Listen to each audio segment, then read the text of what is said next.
I was staring at my computer monitor when the announcement came through.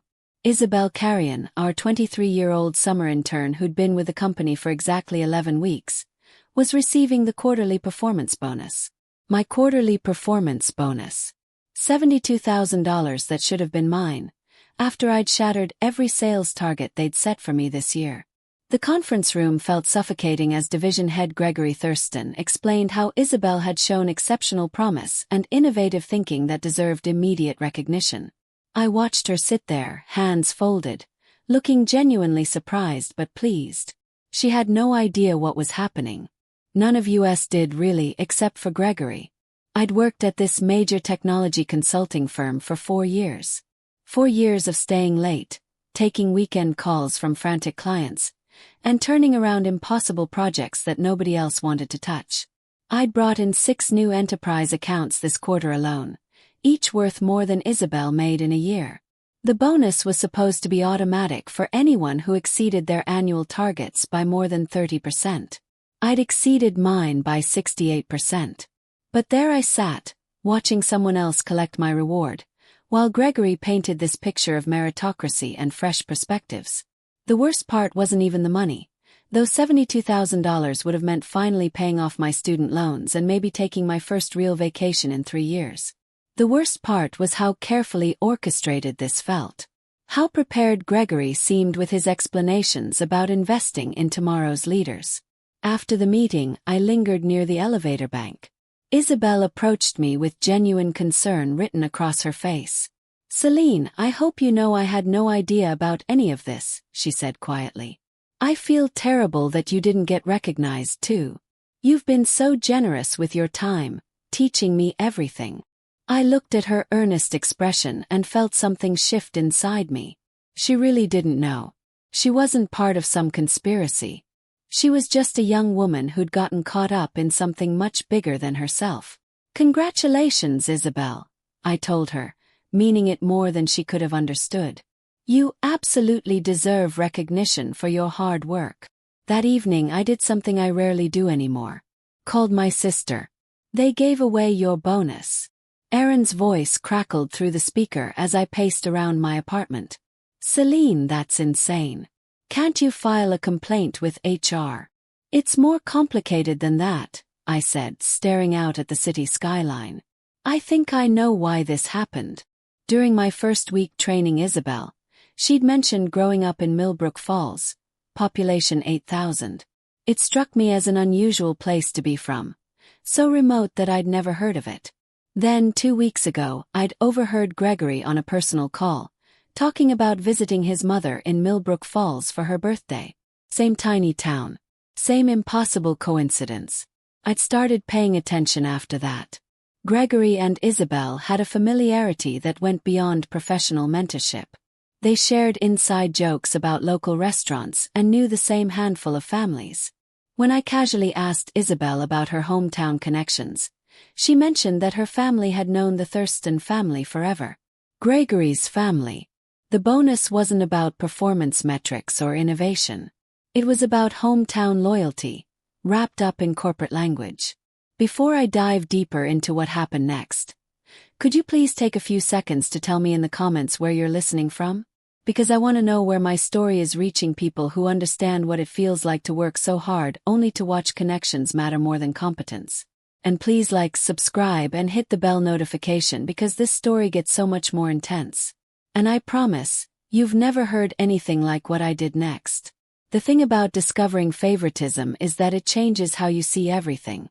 Every interaction, every decision, every casual conversation suddenly has layers you missed before. I spent the next few days watching Gregory and Isabel together, and the patterns became impossible to ignore. He gave her the easiest client accounts to manage. He praised her for suggestions that other team members had made weeks earlier. He shielded her from the demanding customers and complex technical challenges that the rest of us handled routinely. She was being set up to succeed in ways she couldn't even recognize. But here's what Gregory didn't anticipate. I'm not someone who explodes when I'm angry. I don't storm into HR offices or send company-wide emails exposing unfairness. I've learned that the most devastating responses often look like kindness from the outside. I started with Isabel herself. "I've been thinking about your development," I told her the following Monday, perching on the edge of her workspace. "You're clearly management material, and I think you could benefit from some advanced training." Her face lit up immediately. "Really? I'd love that, Selene. You're honestly the smartest person on this whole team." Over the next week, I began what I called Isabel's Accelerated Learning Program. I taught her our most sophisticated client management techniques, the complex analytical frameworks that took me 2 years to master, and the intricate technical specifications that even senior consultants struggled with. I showed her how to build comprehensive project timelines that accounted for every possible variable. I explained the nuanced relationship dynamics between different departments within our biggest client organizations. I walked her through advanced negotiation tactics that required deep industry knowledge and years of relationship-building experience. Isabel absorbed everything eagerly, taking detailed notes and asking thoughtful questions. She had genuine intelligence and impressive determination. Under normal circumstances, she might have developed into an excellent consultant, given proper time and mentorship. But these weren't normal circumstances. Gregory had decided she was ready for major responsibilities immediately, based not on her actual capabilities, but on his personal affection for her family.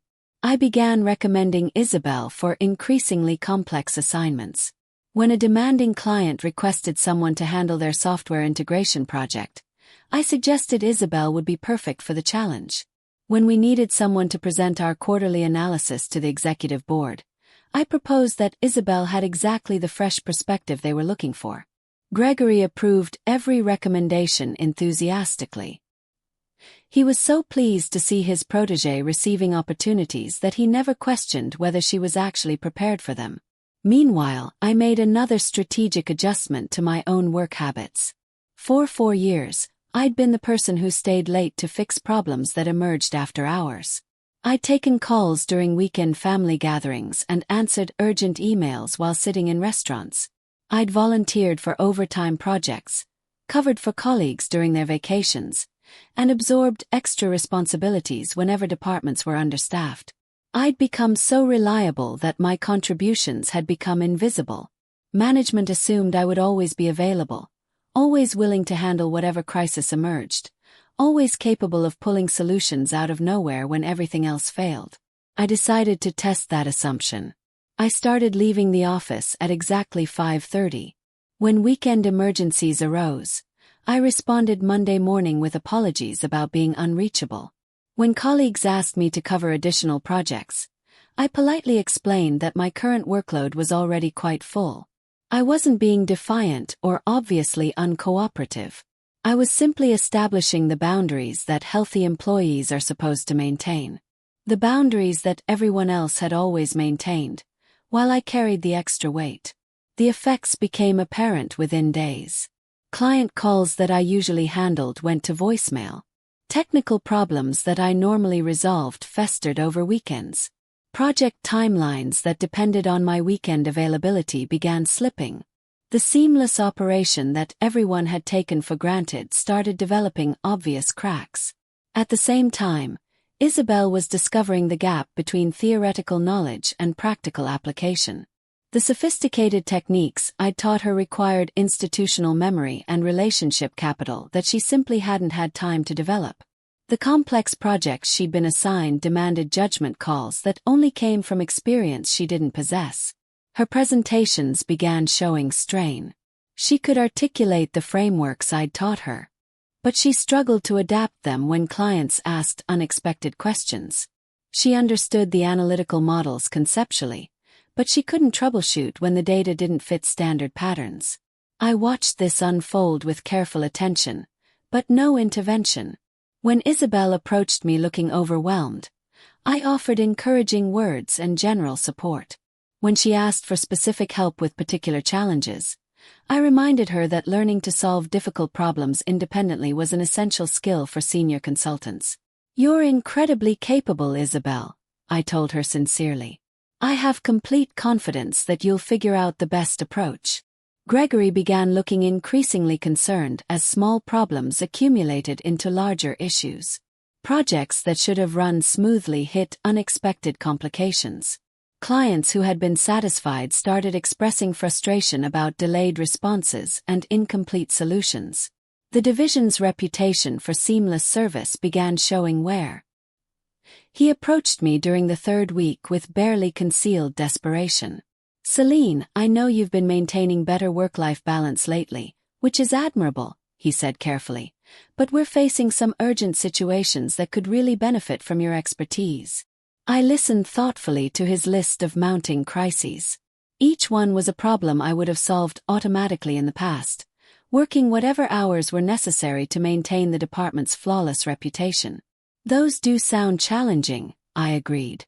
"I'm confident the team will find effective solutions. Isabel has been doing such impressive work lately." Gregory's expression tightened slightly. "Isabel is still developing her skills. These situations require someone with more experience." "I understand your concern," I replied. "Unfortunately, I'm completely committed to my current projects for the next several weeks. Perhaps you could consider bringing in external consultants for the additional capacity." External consultants would cost the company roughly 3 times my salary for the same work. Gregory knew this as well as I did. That afternoon I received a call that changed everything. Diana Westfield from Apex Strategic Solutions had been trying to reach me for months about a senior consultant position. I'd been politely declining her approaches because I valued stability over opportunity. This time I listened carefully to her offer. The base salary was 40% higher than my current compensation. The bonus structure was transparent and merit-based, with clear performance metrics. The company culture emphasized professional development and work-life balance. Most importantly, they specialized in exactly the type of complex technical consulting that I found most intellectually engaging. "I'm very interested," I told Diana. "How quickly could we move forward with this conversation?" "We could have you in for interviews this week," she replied immediately. "I've been hoping to connect with you for so long that I'd be willing to expedite our entire process." I scheduled the interviews for Thursday and Friday using personal days that I'd accumulated but never taken. The process exceeded my expectations completely. Apex Strategic Solutions had built exactly the kind of environment I'd always wished my current company could become. By Friday afternoon, they offered me a position that included a $20,000 signing bonus, a 60% salary increase, and equity participation that could be worth significantly more than money over time. I asked for the weekend to consider their offer, knowing I'd already made my decision. Monday morning, I arrived at the office with a resignation letter in my bag and a sense of clarity I hadn't felt in months. Gregory intercepted me before I reached my desk. "Selene, we need to talk," he said urgently. "Several major clients have expressed concerns about service quality lately. I think we need to reassess some of our recent project assignments." He was finally ready to acknowledge that his golden intern wasn't prepared for the responsibilities he'd given her. But instead of admitting his mistake directly, he wanted me to quietly fix the problems, without discussion or recognition. I looked at him, standing there desperate for me to rescue the situation he'd created through his favoritism, and I felt the final piece of my plan sliding into place. "Gregory, I appreciate you bringing these concerns to my attention," I said calmly.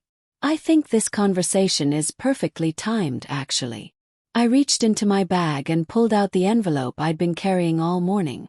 "I wanted to let you know that I'll be transitioning to a new opportunity. This is my formal resignation letter. My last day will be 2 weeks from today." The color drained from Gregory's face as he stared at the envelope like it contained a bomb. "Selene, this timing is really difficult," he stammered. "Can we discuss what it would take to retain you? I'm sure we can address any concerns you might have about compensation or advancement opportunities." I handed him the resignation letter with a genuine smile. "I'm grateful for everything I've learned here, Gregory. This decision isn't about dissatisfaction. Sometimes new challenges just align perfectly with your professional goals." He opened the letter immediately, scanning it with growing panic. "You're giving exactly the minimum required notice during our busiest quarter," he said, looking up at me. "Is there any flexibility on your start date with the new company?" "Unfortunately, no.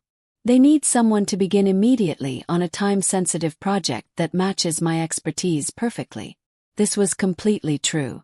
Apex Strategic Solutions had a major client implementation beginning in 3 weeks that required exactly my skill set. Diana had been thrilled when I'd accepted their offer with such a quick turnaround. Gregory was clearly calculating the impossibility of his situation. Training a replacement for my responsibilities would take months, assuming he could find someone with comparable experience willing to work at my current salary level. The ongoing client crisis needed immediate attention from someone who understood both the technical requirements and the relationship dynamics involved. Most importantly, he was realizing that his decision to give my bonus to Isabel had created the exact circumstances that made my departure so devastating. "Selene, I want to be completely transparent with you," he said, lowering his voice. "I think there may have been some miscommunication about the quarterly bonus allocation. I'd like to revisit that decision and ensure you receive appropriate recognition for your contributions." I looked at him with genuine sympathy. "Gregory, I truly appreciate that gesture, but my decision isn't connected to the bonus situation. Isabel absolutely deserved that recognition, and I'm happy she received it." This was the moment I'd been waiting for. The moment when he would understand that his attempt to fix the money wouldn't repair the underlying problem. "Sometimes the best opportunities come from unexpected timing," I continued. "I'm actually grateful that everything worked out exactly as it did." Over the next 2 weeks, I watched the full scope of my departure's impact unfold like a carefully orchestrated symphony. Isabel approached me on my third-to-last day looking exhausted and overwhelmed. "Selene, I need to ask you something honestly," she said. "Did you know this would happen when you started teaching me those advanced techniques?" I considered her question carefully. Isabel had grown significantly over the past month, even as she'd struggled. The pressure had revealed her actual capabilities and limitations in ways that gentle development never could have. "I knew you were intelligent enough to handle complex challenges," I told her truthfully. "I also knew you'd need to discover your own approaches to solving difficult problems." She nodded slowly. "I think I understand now why you've been so successful here. It's not just about knowing the right techniques. It's about having the experience to know when and how to apply them." "Exactly. And now you're building that experience much faster than you would have otherwise." Isabel had indeed learned more in 4 weeks than she probably would have in 6 months of gradual development. The intensity had been overwhelming, but it had also shown her exactly what skills she needed to develop and how much work lay ahead of her. "I'm going to ask Gregory to adjust my responsibilities," she said. "I think I was promoted too quickly and I want to make sure I'm actually ready before I take on anything this complex again." I felt genuine pride watching her take ownership of her development. She'd transformed from someone who didn't know what she didn't know into someone who could accurately assess her own capabilities. "That sounds like excellent judgment," I told her. Meanwhile, the operational impacts of my departure were becoming impossible to ignore. The client who'd been waiting for their software integration solution had threatened to terminate their contract unless they received immediate resolution. The executive board presentation that Isabel had been assigned was postponed twice because nobody else could compile the necessary analysis in time. Most significantly, 3 other senior consultants had approached Gregory requesting salary discussions. My departure had prompted them to evaluate their own compensation and workload balance. They'd started wondering why they'd been accepting below-market salaries while handling above-average responsibilities. Gregory found himself facing not just the loss of his most productive team member, but a potential exodus of experienced staff who were suddenly questioning the department's compensation structure. On my final Friday, Gregory requested a private meeting. "Selene, I want you to know that I recognize the mistakes I made." He said. "The bonus decision was influenced by factors that shouldn't have been relevant. You deserve that recognition, and I let personal considerations cloud my professional judgment." I appreciated his honesty more than he probably realized. "I respect you for acknowledging that, Gregory. Those kinds of decisions are difficult, and I understand the pressures you face. Is there anything I can do to change your mind about leaving?" he asked. counter-offer additional responsibilities, a commitment to more transparent recognition processes. I considered how to respond. Gregory was genuinely trying to make amends, but he was also discovering the consequences of prioritizing favoritism over competence. I think this transition is beneficial for everyone involved, I said. Finally, you'll have the opportunity to restructure the team in ways that better support long-term success. Isabel will be able to develop her skills at a more sustainable pace, and I'll be taking on challenges that align perfectly with my professional goals. Can I ask where you're going? Apex Strategic Solutions. They specialize in the complex technical consulting that I find most engaging. Gregory's expression shifted to something approaching admiration mixed with regret. They're our biggest competitor in the enterprise consulting space, he said quietly. You'll be working on exactly the types of projects that you've always handled best here. That's exactly why the opportunity was so appealing. What Gregory didn't know was that Diana had been recruiting me specifically because Apex had been losing potential clients to our company. My reputation in the industry was strong enough that several enterprise customers had chosen our firm primarily because they wanted to work with me personally. Now those relationships would be transitioning to Apex along with my departure, not through any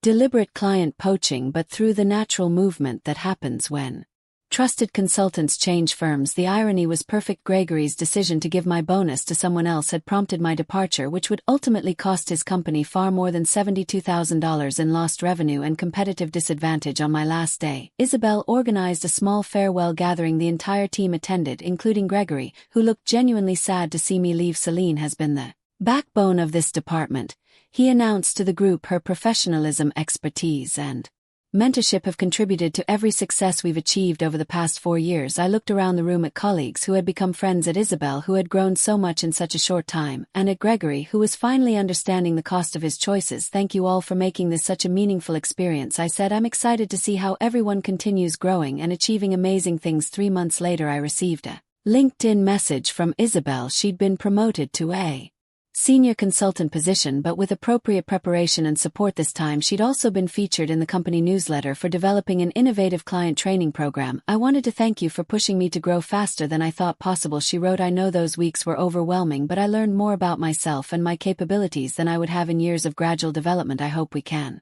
collaborate again someday. Gregory had reached out as well, asking if I'd be willing to provide consulting services for specific projects where our expertise might complement each other. His department had recovered from my departure, but they'd restructured their approach to talent development and compensation to prevent similar situations. As for me, Apex Strategic Solutions exceeded every expectation I'd had. The work was intellectually stimulating, the culture genuinely supported professional growth, and the compensation reflected the value I brought to complex client challenges. Most importantly, I'd learned something crucial about my own worth. For years I'd been so focused on proving myself through extra effort and uncomplaining reliability that I'd become undervalued and taken for granted. The bonus situation had forced me to recognize that my contributions were significant enough to command respect and appropriate recognition. The revenge wasn't about destroying anyone or causing permanent damage. It was about stepping away from a situation where my value wasn't recognized and allowing natural consequences to demonstrate what that value actually was. Gregory learned that favoritism creates exactly the kind of instability that strong performers won't tolerate. Isabel learned to assess her own readiness before accepting responsibilities beyond her current capabilities. The department learned to structure compensation and recognition systems that actually reflected